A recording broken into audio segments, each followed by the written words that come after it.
आज तक हम लगभग 3600 सांप प्रजातियों के बारे में जानते हैं, लेकिन किंग कोबरा को अपनी प्रजाति में एक अजूबा क्यों माना जाता है? आइए पता करते हैं। किंग कोबरा वास्तव में एक अद्वितीय सांप प्रजाति है। जहां अधिकांश सांप स्तनधारियों, कीड़ों, छिपकलियों, मेंढकों या यहां तक कि मछलियों का शिकार करते हैं, वहीं इस सांप ने सबसे अजीब और भयावह मेनू चुना है। यह अपनी ही प्रजाति को खा जाता है। और यह सिर्फ किसी को भी नहीं चुनता, जो भी तेजी से रेंगने का समय नहीं पाता, उसे खा लेता है। और तेजी से मेरा मतलब है वास्तव में तेजी से। कोबरा जमीन पर लगभग 5 किलोमीटर प्रति घंटा की रफ्तार से चलता है, साथ ही यह अच्छी तरह से तैर भी सकता है।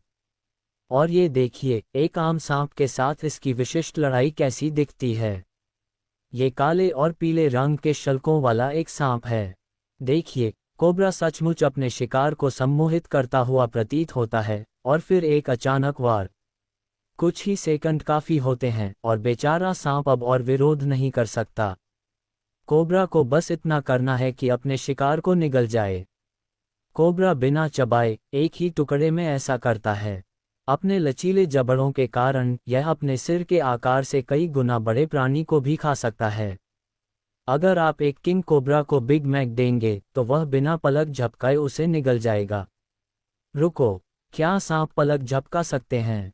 और यह रहा कोबरा के मेनू का दूसरा आइटम, रैट स्नैक। ये पतला, अधिक भूरा धूसर होता है, लेकिन कोई बात नहीं, कोबरा इसे भी खाएगा। धीरे धीरे और आनंद से, जहर के असर करने का इंतजार किए बिना भी। जैसा कि आप देख सकते हैं, शिकार अभी भी तड़प रहा है, हालांकि कोबरा ने उसे निगलना शुरू कर दिया है। ये सचमुच उसे जिंदा खा रहा है। किंग कोबरा से बच निकलना लगभग असंभव है।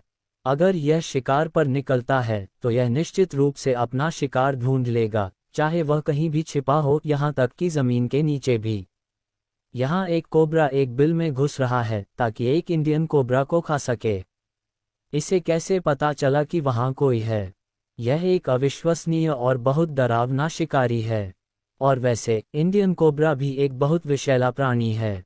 कुछ शोधकर्ताओं का दावा है कि इसके 1 ग्राम सूखे जहर से 140 मध्यम आकार के कुत्तों को मारा जा सकता है। किंग कोबरा का इस बारे में क्या सोचना है? बिल्कुल सही, उसे कोई परवाह नहीं है। अगर आप जमीन के नीचे नहीं छिप सकते तो शायद पानी में शरण लें।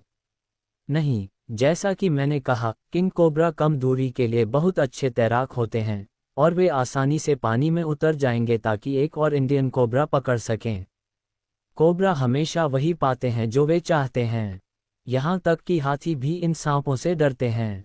और यह मत सोचिए कि दुनिया में सब कुछ, यहाँ तक कि हानिरहित चूहे भी हाथियों को डराते हैं।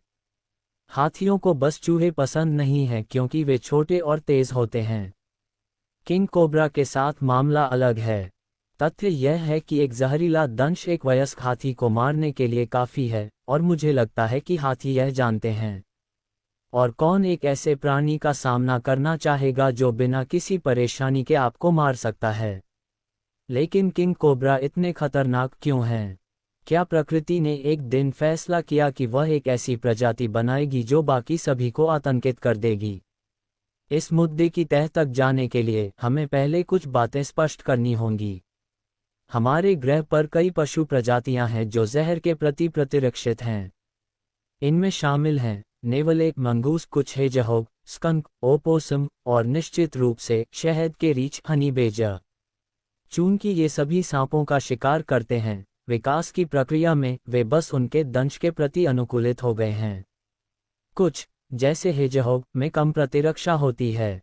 वहीं शहद का रीछ पशु जगत का एक असली राक्षस है, जो स्पष्ट रूप से अपनी पसंद के किसी भी सांप को मार और खा सकता है। कम स्पष्ट उदाहरण भी हैं। उदाहरण के लिए, कुछ समुद्री ईल समुद्री सांपों के दंश से प्रतिरक्षित हैं, और कैलिफोर्निया के कुछ हिस्सों में गिलहरी एक वाइपर के दंश को सहन कर सकती हैं। विकास ने किंग कोबरा को भी कुछ उपहार दिए हैं। इसका जहर दुनिया में सबसे खतरनाक नहीं माना जाता है, और कोबरा बस अधिक जहरीले नहीं बन पाए, लेकिन इसने उन्हें अन्य जहरीले सांपों के साथ हथियारों की होड़ में भाग लेने से नहीं रोका। पता चला कि ग्रह पर सबसे खतरनाक सांप बनने के लिए बस अधिक न्यूरोटॉक्सिन का उत्पादन करना पर्याप्त है। और किंग कोबरा में यह इतना अधिक होता है कि एक दंश कुछ ही मिनटों में 20 लोगों को या कुछ घंटों में एक हाथी को मारने के लिए काफ़ी होता है। किंग कोबरा का जहर मस्तिष्क के श्वसन केंद्रों को प्रभावित करता है, जिससे सांस रुक जाती है और हृदय गति रुकने लगती है। लेकिन इतना ही नहीं, यह कोई संयोग नहीं है कि मैंने उन प्रजातियों को सूचीबद्ध किया है जिनमें जहर के प्रति प्रतिरक्षा है। ये थोड़ा अजीब लगता है, लेकिन किंग कोबरा भी इसके प्रति प्रतिरक्षित है। दुनिया के सबसे बड़े जहरीले सांप के रूप में यह अन्य सांपों के जहर से भी पूरी तरह प्रतिरक्षित है, जिन्हें ये खाना पसंद करता है। तो हमारे पास क्या है? एक विशाल जहरीला सांप जिसमें जहर के प्रति प्रतिरक्षा है। ये किसी के दुष्स्वप्न जैसा लगता है ना? इसमें कोई आश्चर्य नहीं कि किंग कोबरा असली हत्या की मशीनें हैं। ठीक कहूं तो सांपों को मारने के लिए, क्योंकि सौभाग्य से वे मनुष्यों या हाथियों का शिकार नहीं करते हैं। मुझे लगता है कि किंग कोबरा किसी भी क्षण हमला करने के लिए तैयार रहते हैं, यहाँ तक कि पैदा होने के तुरंत बाद भी। हाँ, ये सच है। ये प्रजातियां भूखे होने पर अपनी ही प्रजाति को मारना जल्दी शुरू कर देती हैं और वे अपना भोजन पा ही लेती हैं। लेकिन ऐसा नहीं होता कि किसी को हमेशा सफलता मिले, भले ही वह किंग कोबरा ही क्यों ना हो। इस वाले का बुरा दिन चल रहा है। यह अभी पैदा हुआ है और तुरंत एक खारे पानी के मगरमच्छ का शिकार बन गया। और उन सभी अन्य जानवरों का क्या, जिनके साथ कोबरा अपना इलाका साझा करते हैं? नेवले, बंदर या पक्षियों की बात नहीं करते हैं। हम वास्तव में खतरनाक शिकारियों की बात करते हैं। बंगाल टाइगर।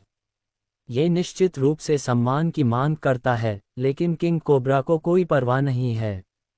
आमतौर पर बड़ी बिल्लियां इन सांपों से दूर रहने की कोशिश करती हैं ताकि उनका घातक दंश न लगे। हालांकि एक ऐसा मामला ज्ञात है जहां एक मृत बाघ के पेट में एक किंग कोबरा पाया गया था। अनुमान लगाए कि वह किससे मरा? बिल्कुल सही, जहर से। फिलिपीनी कोबरा उन कई जहरीले सांपों में से एक है जो फिलीपींस में रहते हैं, और उन्हें किंग कोबरा से डरने का सही कारण है क्योंकि यह उनके मेनू का हिस्सा है। अगर आप अचानक इन दोनों सांपों को लड़ते हुए देखते हैं तो आप जानते हैं कि किस पर दांव लगाना है। कोमोडो ड्रैगन एक असली आधुनिक ड्रैगन है, शायद वह भी जहरीला होता है। वे आमतौर पर एक दूसरे से नहीं मिलते, लेकिन अगर ऐसा होता भी है तो मुझे नहीं लगता कि सांप में उसकी मोटी खाल को काटने की ताकत होगी। भूरे भालू, अरे हाँ, ये हाथी से छोटा है, इसलिए अगर यह किंग कोबरा को गुस्सा दिलाता है तो यह शायद एक दंश के बाद मर जाएगा। मुझे पता है कि आप क्या सोच रहे हैं, क्या होगा अगर दो किंग कोबरा आपस में लड़ने लगें? खैर, वैज्ञानिक जानते हैं कि कभी कभी मादा नर को मार देती है, और जब चीजें योजना के अनुसार नहीं होती हैं तो कभी कभी नर मादा को मार देता है। लेकिन सांपों की असली द्वंद्व भी होते हैं। शिष्टाचार के सांपों के नियमों के अनुसार असली द्वंद्व भी। एक निश्चित उम्र में नर किंग कोबरा एक साथी की तलाश शुरू करते हैं, और कभी कभी एक मादा की जगह उन्हें दूसरे नर मिल जाते हैं। कितनी शर्म की बात है। किसी भी मामले में यदि इस प्रकार का सामना होता है तो वे एक द्वंद्व में भिड़ जाते हैं जहां कोई किसी को नहीं काटता। नर आपस में गूंथते हैं और विरोधी को जमीन पर निष्क्रिय करने के लिए हर संभव प्रयास करते हैं। इस व्यवहार को अक्सर प्रेम संबंध समझ लिया जाता है, हालांकि यह वास्तव में कुश्ती का एक शास्त्रीय मुकाबला है, सिवाय इसके कि नियम बहुत स्पष्ट नहीं हैं। लेकिन फिर से उन्हें कौन समझाएगा? कोबरा बहुत बातूनी नहीं होते हैं। हालांकि आप सांपों से बात किए बिना भी कुछ जानकारी प्राप्त कर सकते हैं। मैंने कहा बात किए बिना। किंग कोबरा का सांप की दुनिया में कम से कम एक विरोधी है जो उसकी ताकत का मुकाबला कर सकता है, और वह है अजगर पायथन। उनके मुकाबले कुछ ऐसा में समाप्त हो सकते हैं। पता लगाने की कोशिश करें कि कौन जीता है। ऐसा लगता है कि सब कुछ रफ्तार से तय होता है। अगर किंग कोबरा अपने विरोधी को सिर के क्षेत्र में काटने में कामयाब हो जाता है तो उसकी मौत सुनिश्चित है। लेकिन अजगर भी किंग कोबरा को तुरंत पकड़ सकता है, बस उसे अपनी अंतिम आलिंगन में कसकर। यह कोई आश्चर्य की बात नहीं है। शोध के अनुसार एक औसत अजगर अपने शिकार पर लगभग 300 मिलीमीटर पारा का दबाव डालता है। अगर आप सोचते हैं तो यह ज्यादा नहीं है, लेकिन एक अजगर को अपने शिकार को तब तक कसने की जरूरत नहीं है जब तक कि वह दम घुटने से मर न जाए, बस इतना कि उसके आंतरिक अंगों को अपूरणीय क्षति पहुंचे। और ऐसा बहुत तेजी से होता है। फिर भी अजगरों के कारण किंग कोबरा की आबादी तेजी से घट नहीं रही है।